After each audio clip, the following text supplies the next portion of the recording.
Hello, this is Brexit Matman here. It's the 29th of May and I'm coming here with a new video called the Deep State Exposed, the War on Dominic Cummings is the War on Brexit. And what I'm going to do, the last video that I made was too long and people missed the really important parts. So what I want to say is that the war on Cummings is the war on Brexit. We have 1 month to go until Brexit is totally irreversible.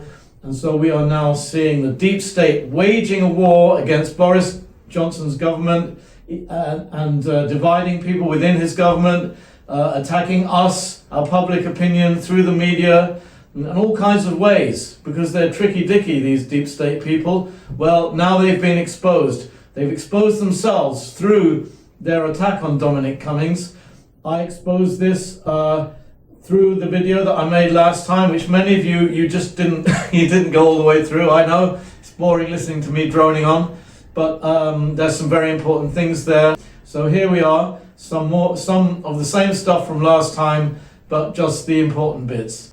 Okay, let's talk about Dominic Cummings. Let's talk about what he represents to the opposition. Let's talk about how seriously, how absolutely desperate they are.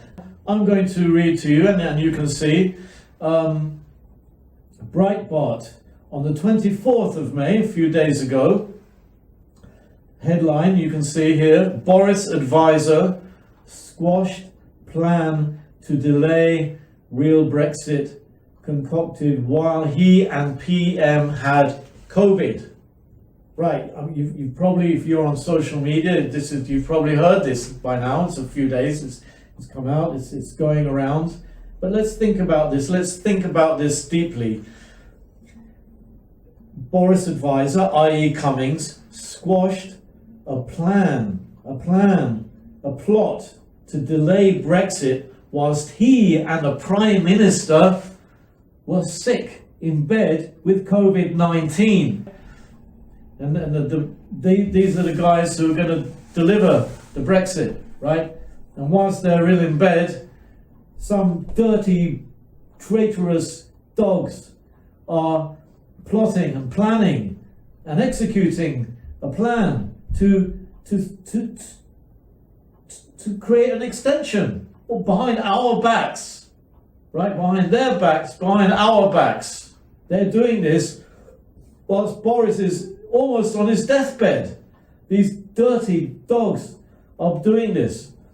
Boris Johnson's under fire chief advisor, Dominic Cummings, squashed a plan to delay Brexit's true Brexit day, which was all but agreed. The plan was all but agreed, while he and the Prime Minister were laid out on their sick beds. Okay?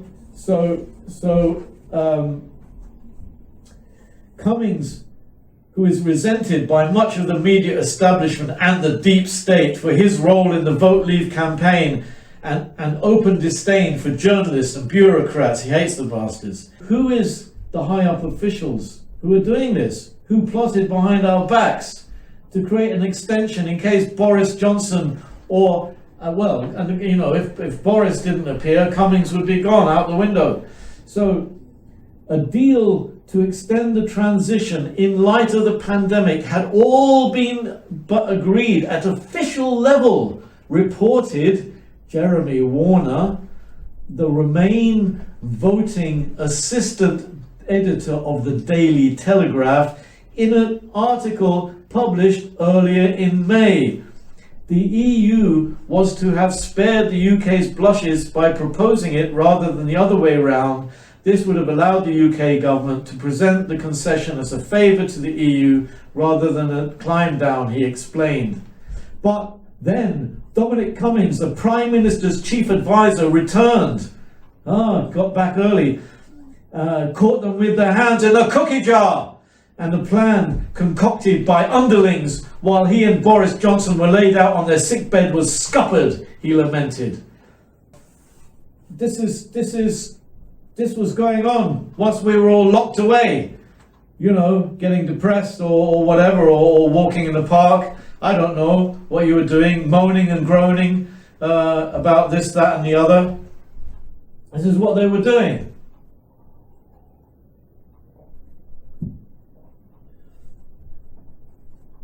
So the question is, who is the high-up official who is betraying our nation? Right? Who is betraying the democratic will of the people that we fought for 3.5 years to get after the vote, right? That we sacrificed on, that many people did so many things to fight for. We fought the rogue parliament, we did all kinds of things in order to fight them, right?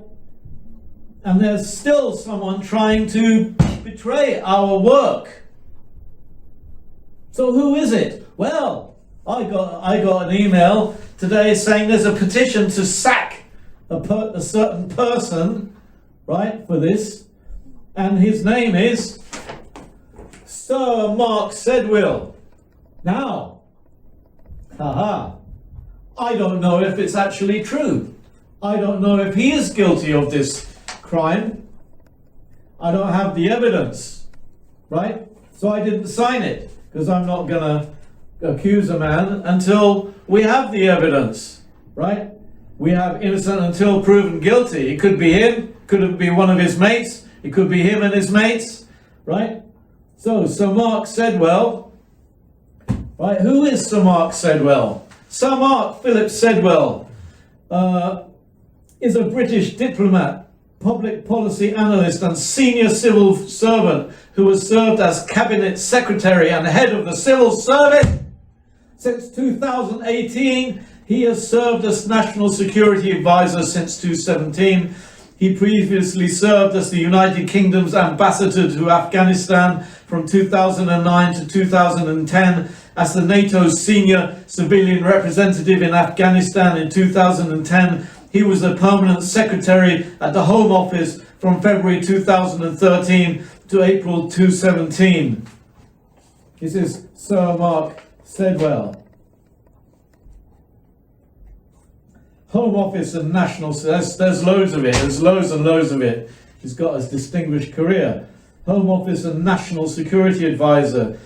In February 2013, Sedwill became the permanent secretary at the Home Office, filling the vacancy left by Helen Gosch. Sedwill replaced Mark Lyle Grant as National Security Advisor in the Cabinet Office in April 2017.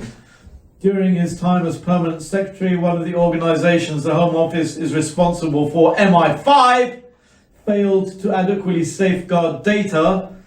In 2019, Lord Sir Justice Adrian Fulford stated MI5 had a historical lack of compliance with sections of the Investigatory Powers Act in 2016. Cabinet Secretary, he became acting Cabinet Secretary in June 2018, while Jeremy Hayward took a leave of absence on medical grounds. He was described as the Prime Minister's first and only choice to replace Hayward, with no recruitment process taking place, with the same, some suggesting the urgency, of arrangements for the UK's departure from the European Union as a reason for the quick appointment. Prime Minister Theresa May was criticised for allowing Sedwill to remain as National Security Advisor alongside his role as Cabinet Secretary, with speculation that the role was being kept for Europe advisor Oliver Robbins. What happened to him? In February 2019, Sedwill said he would retain his role as National Security Advisor to the Prime Minister since becoming Cabinet Secretary as part of moves to make a success of Brexit. Right? In an interview with Civil Service Quarterly, Sedwill said retaining the post would also ensure a genuine sense of teamwork across and beyond government. In April 2019, it was reported that Sedwill had written to ministers on the National Security Council and their special advisors after the Telegraph reported details of a meeting about Chinese telecoms company Huawei. Following the meeting of the council, the Telegraph reported that it had agreed to allow it, ISB being the meeting, Huawei limited access to help build Britain's new 5G network, amid warnings about possible risks to national security. Several cabinet ministers have denied they were fucking well involved. Who is this fucking bastard? Right? He's a snake in the grass. He's a fifth columnist. He is a double-dealing so-and-so, allegedly. If he's not, he bloody well knows who is, right? And I'll tell you what, who does know who is, right? The person who does know who is, the person who does, sorry, you know, I'm not feeling in a good mood today, right? After finding this out, right? And let's see, so we don't know. Well, I can't accuse this man, you know, to his face because I don't have the evidence. I don't know. But we do know who does know, don't we? Oh yes, we do know. A deal to extend the transition in light of the pandemic has been all but agreed at official level, reported Jeremy Warner, the Remain voting assistant editor of the Daily Telegraph, in an article published earlier in May. So we do know who knows who did the dirty deed. The person who knows who did the dirty deed is a Remain-loving man called Jeremy fucking Warner. Right?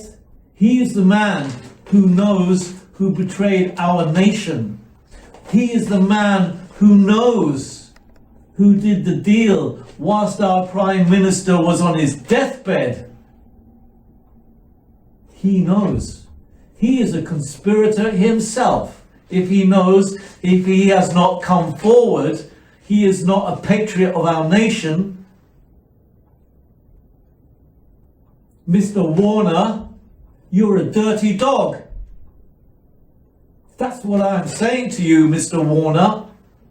And every Brexiteer across this nation needs to be writing to Mr. Warner and asking him what he knows.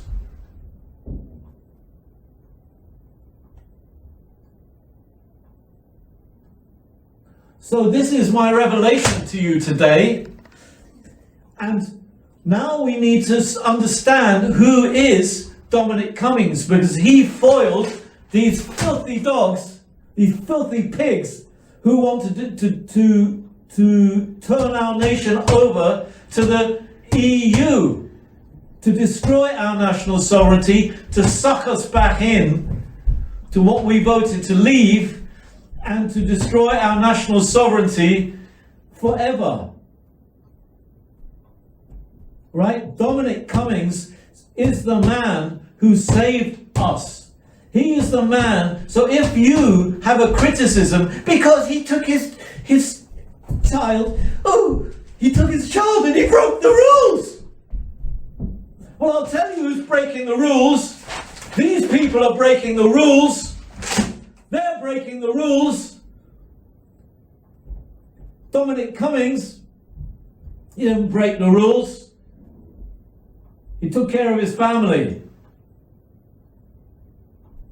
Now if he took a little trip down the road, well, you know, I'm sure every Tom, Dick and Harry in this country has broken the rules in one way or another.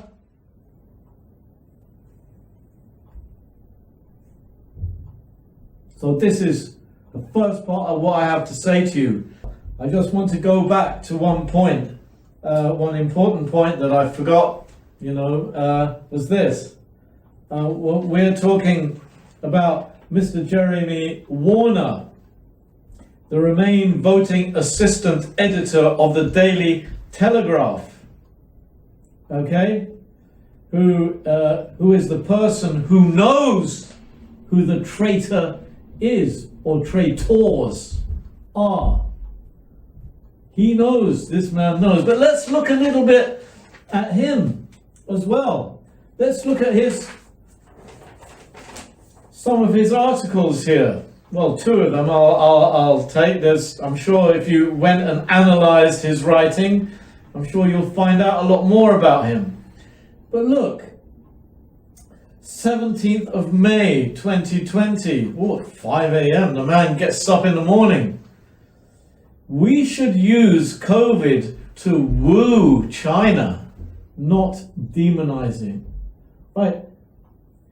What is this man talking about? He wants to get close to China. You know, what is going on with this man? He's a fifth columnist. There's no other way. He's working for the bastards. Right? Oh, what's this here? COVID-19 has completely sunk the chances of a swift EU trade deal. This is what this man is writing. He's not on our side. He's not on the side of our country. He knows about people who are trying to undermine the democratic will of the people, and he's going along with it. He should be exposing it to the world. So this is, so then the next thing is this, okay? We've done Mr. Sedwell, right? But we haven't done Europe. Oh yes. Yes, let's talk about Europe. Let's talk about the EU, not Europe, the EU. Let's talk about the EU's role in this nice little plan, okay? Here we have an article from Breitbart, right, on the 3rd of October 2019. What was going on the 3rd of October, right? Well, if you were, a Brexiteer in London, you were probably down at Westminster, down at Carriage Gate, outside, sparring with the Remainers, or you were down on College Green. This is when we were doing our flag things. We were fighting with Steve Bray and his bunch of bandits, right? It's when we were doing the flags. Right, in October, we were doing the flag thing. Those of you who knows what I was doing, this is where these flags come from, right? We were flying them in front of the TV cameras. We were sleeping on the streets to protect them, right? This is what we were doing, right? And we had the rogue parliament going through, legal gymnastics to try and wheedle their way out of leaving the EU. And we had the Supreme Court and what's her name of Gina Miller and all of that, right? This is what was going on, right, at this time. What were the EU doing? Oh, now you're going to find out the depth of treachery, what we're dealing with, right, and why we should just dump them right now. And any idea, let's do a trade deal? Yes. Okay, well, after I've read this, see if you still want to do a trade deal. Breitbart, 3rd of October 2019. Headline, European Union could bypass Johnson to delay Brexit. EU sources have said that they are willing to take any request for a Brexit delay, even if it does not come from Prime Minister Boris Johnson. Mr. Johnson has maintained that he will not seek another Brexit delay, but sources speaking to the Times suggest that civil servants and Eurocrats could circumvent the head of government to authorise another extension to January the 31st, 2020. Remember that, right? January the 31st, 2020 was a great day, right? That was when we celebrated Brexit Day down at Parliament. What a wonderful day. But they were trying to wheedle their way out of it. Let me read this again. But sources speaking to the Times, all these sources, right, to the Times, suggests that civil servants and Eurocrats could circumvent civil servants, unelected civil servants and Eurocrats could circumvent the head of government. I mean, what is that? I mean, that's treachery. I mean, that's what is that called? That's traitorism, or I forget what the word is, right? People used to get hanged for things like that, thrown in the tower, right? Several senior EU diplomatic sources told the newspaper, right, the Times, that the letter could come from the head of government or head of state, right, such as a representative of the crown, right? A representative of the crown. The notoriously anti-Brexit civil service, right? What's Mark Sedwell's job? Head of the civil fucking service, right? What Article 50 says and requires that the extension is agreed with the UK's, strictly speaking, it is silent on whether there should be a request or where the request should come from, one source said. Another Brussels source said, I am sure the system will produce what we need to get to an extension. This is what they're thinking. This is Europe, right? Let me read that to you again. Another Brussels source said, I am sure the system will produce what we need to get to an extension. This is Europe. We're negotiating with these people in good faith, right? Well, you know, we're going to be decent. We're going to negotiate. We want a fair negotiation. You know, we want a trade deal. It's not what they're interested in. They don't want a trade deal. They don't want a trade deal. They're not bloody well interested in a trade deal. We don't care who it is, whether it's the Prime Minister or another representative of the executive, they added. Whitehall sources have also said that the letter, Whitehall, what is Whitehall? Whitehall is the civil service. It's not Downing Street. It's the civil service. Whitehall, all those buildings along the civil, on Whitehall, civil service buildings, the Home Office. Whitehall sources have also said, Whitehall sources, high up officials, Whitehall sources also said that the letter could come from Cabinet Secretary Sir Mark Sedwill, or the UK's ambassador to the EU, Sir Tim Barrow.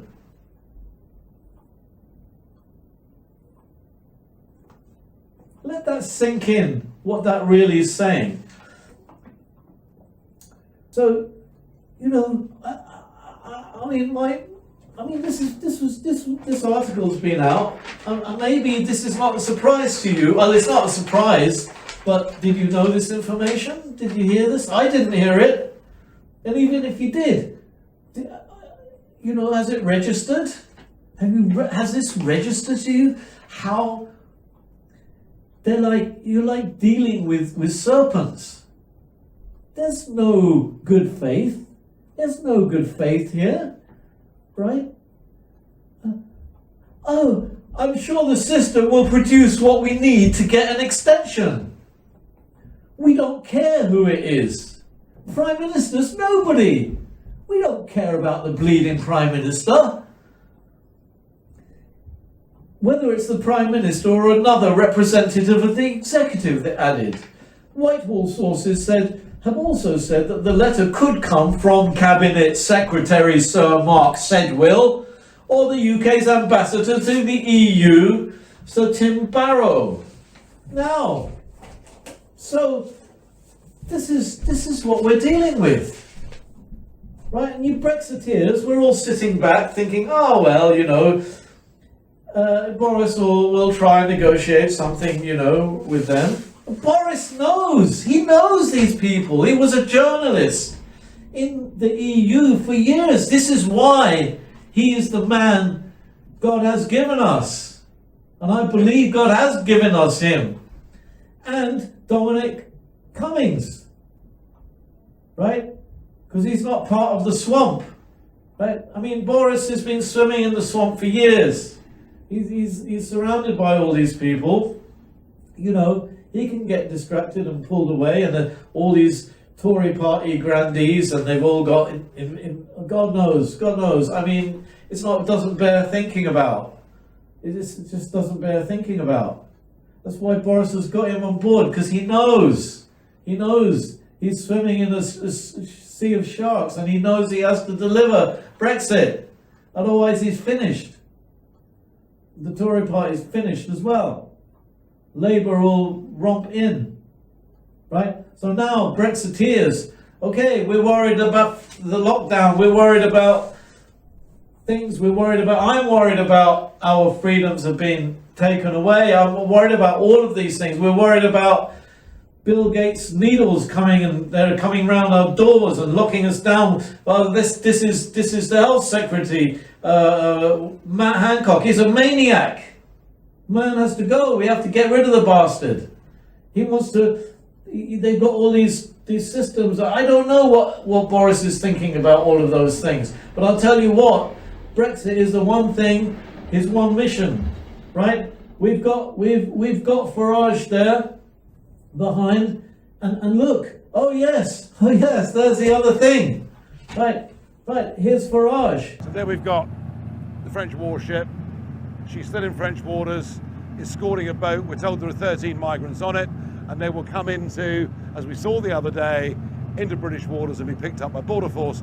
We've spotted something a little bit further down. Looks to us in the distance with binoculars like it's an inflatable on its own, so we're heading to that now. What's happening here is there's a rib there. There's quite a lot of people on it. It looks quite big from here. And interestingly, we saw the direct handover last week, and we heard that VHF signal saying we would change tactics. So what the French naval vessel's doing now is almost pretending that he's not escorting it. He's doing a zigzag course. He's keeping some distance from it. It's the same game. They're doing all they can to try to stop us thinking that it's still going on. But it is, and we'll witness very shortly Border Force coming out to collect it. So here we go. There's 13, we think, on this one. Border Force will be out to get them very, very soon. Nice day for it. What can you say?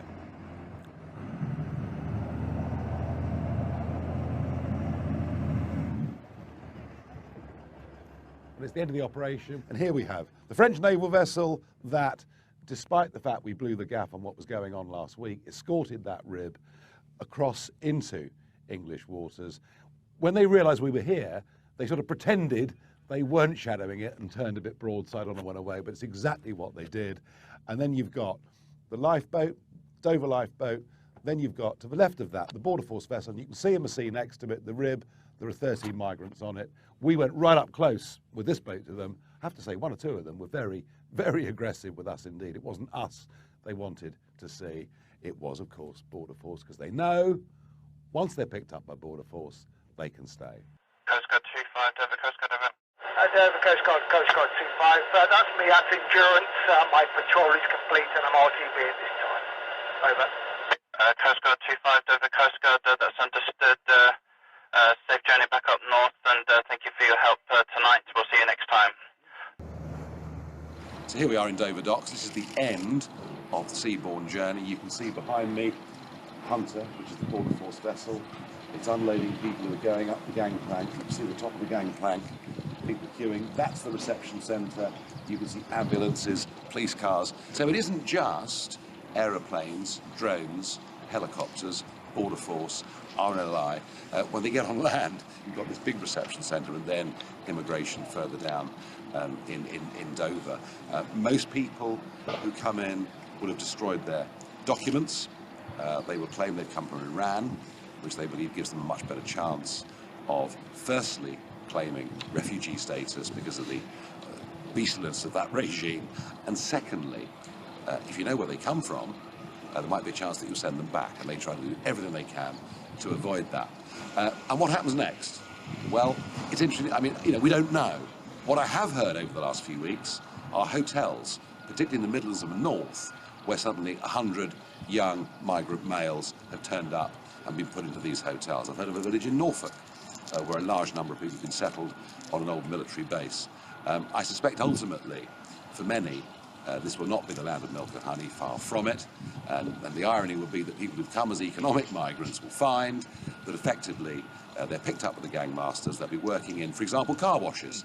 There was a car wash here in Dover that was done last July for modern day slavery. This is the kind of thing that so many of these people finish up doing, and others simply, it seems, disappear.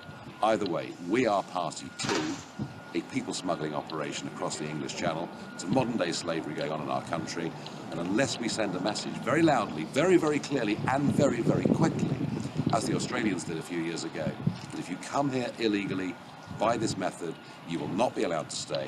Unless we do that, then this will, I've said it before, I'll say it again, turn into an invasion this summer.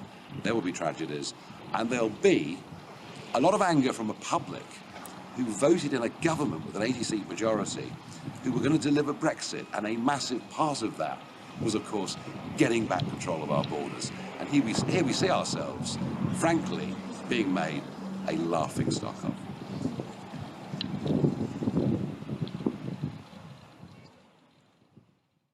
They couldn't get through the Greek border, right? So they gave up on that one. I mean, Soros is probably funding this. He funded all those caravans that were coming from. I mean, I don't mean caravans that you go on holiday in. The masses of people that were traveling through South America to get cross the border into the United States. And you saw all the millions of people that were marching along. They weren't marching along. They were too clean. Look at them. They all had mobile phones, and they weren't poor refugees. Soros was funding it. They were getting on coaches, and then they were being bussed up, every how many miles, and they got out, and the cameramen got out, and they were filmed, and they were given money. I mean, this has all been documented now, right? It was all a huge fake, right? And then they've tried to, because the Democrats are trying to pack America with Democrat voters, right? And this is, and then all over, they're trying to destroy our nation with. I mean, everyone knows the story. I don't need to tell you, right? So what does this also do, right? It makes everyone start turning against our government, the government that we elected to bring us Brexit. Because everyone says, oh, what's Priti Patel doing? What's Johnson doing? Oh, I regret I ever voted for them. I'll never vote for them again, right? All of this. I'm seeing it on Twitter every bleeding day. Stop! Think, you stupid fucking idiots! Right? Look, Mr. Mark Sedwell, he's head of the bleeding civil service, right? So ultimately, he is the one who is ultimately in charge of the border force, right? It comes under the civil service. He is the ultimate top geezer. Right? He's a traitor. He's a traitorous dog. Right? Farage has exposed what's going on. That's a massive operation on all levels. You can't do that. Right? So what happens? Everyone's moaning and groaning on Twitter. It goes back to Priti Patel, her aides saying, look, Priti, the people are restless. What's going on? Why is this happening? And she's going, oh, I don't know what's going on, right? And then she says, oh, well, yes, I'll call Mark. He's the man who's in charge of all this, ultimately, head of the civil service. Picks up the phone. Mark's in Whitehall down the road in his office. Mark, what's going on? Why are all these boats coming in? Oh, we've got the people are going mad. They're all having a go at me, right? And, oh, what's this? Oh, yes, Minister. Yes, Minister. I'll sort it out. right? You've all seen the program, yes, Minister. It was funny, but this is not funny, right? It was funny, but it exposed the reality. Yes, Minister, I'll do something, right? She puts out on her Twitter, right, we're on the case. We're on the case. Mark picks up the phone to France. Jacques, listen, mate, you've got to slow this down for a couple of weeks. You know, I'm getting a bit of heat from our government. You know, it's just hold back. Oh, but Mr. Sedwell, I've got all of these gangsters from Eastern Europe. They've got all these people. What am I going to do? Oh, don't worry, Jacques. Let's put them up in a hotel in Paris for a couple of weeks. I'll send you some money. Don't worry, mate. I'll take care of you. You know I always take care of you. You know, and we'll slow it down for a couple of weeks, and then, you know, everyone will forget about it, and the minister will be happy, and then, you know, we'll start again. Oh, Jacques, Mr. Sedwell, you always take care of me. Oh, thank you so much. Put the phone. This is how it works. This is how the real world works, and we're all sitting there. Oh, they're not doing. I voted for them. Oh, they're not doing what I voted for. I'm sitting over being a keyboard warrior. Don't you understand? We're living where the corruption goes all the way to the very, very, very, very, very top. It's the swamp. It's the swamp that Trump is dealing with. He's surrounded. He's got the biggest, dirtiest snake standing next to him every bleeding day, Fauci, who's in with Gates. He's a filthy dog, and others all around him every day. Don't you think Boris is in that situation? Boris almost died, right? It takes weeks and weeks to recover from that. He's not at full strength, right? This is what Daisy said. She's watching him. She's saying he's not his full self, right? You know, Boris is not. We don't expect Boris is going to be the perfect man who knows everything, right?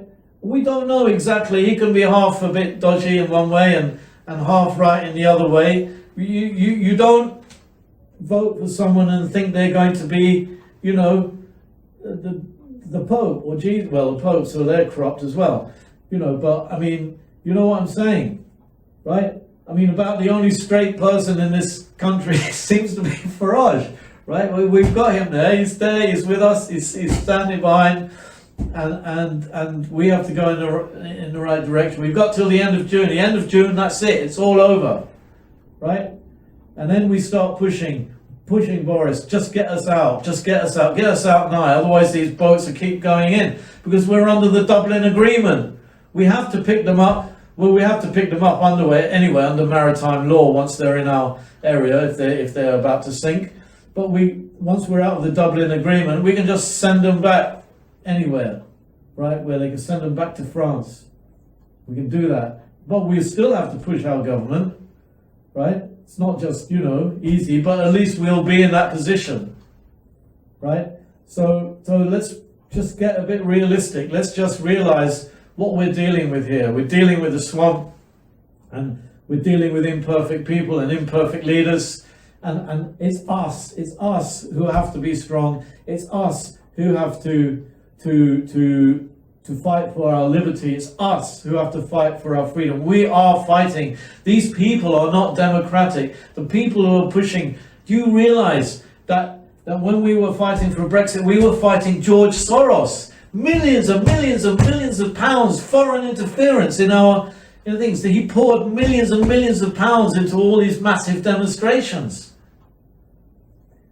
These globalists are pushing this agenda, and they don't mind. They would have killed Boris. I mean, there's no doubt that Donald Trump saved Boris's life. Now we know the truth. Now we know reality. Once you have the truth, you have the weapon in your hand, right? So this is it. This is the revelation. This is the truth. Okay? I'm not sure. I can't accuse this man fully, because I don't know, but I'm telling you what, you know, it's not, he's if it's not him, it's one of his mates, right? There's no doubt about that. And we know that it's the assistant editor of the Telegraph who does know. He knows who it is, who's gone behind the back of our elected government to reverse Brexit. And this is what Cummings is all about. So get behind Cummings.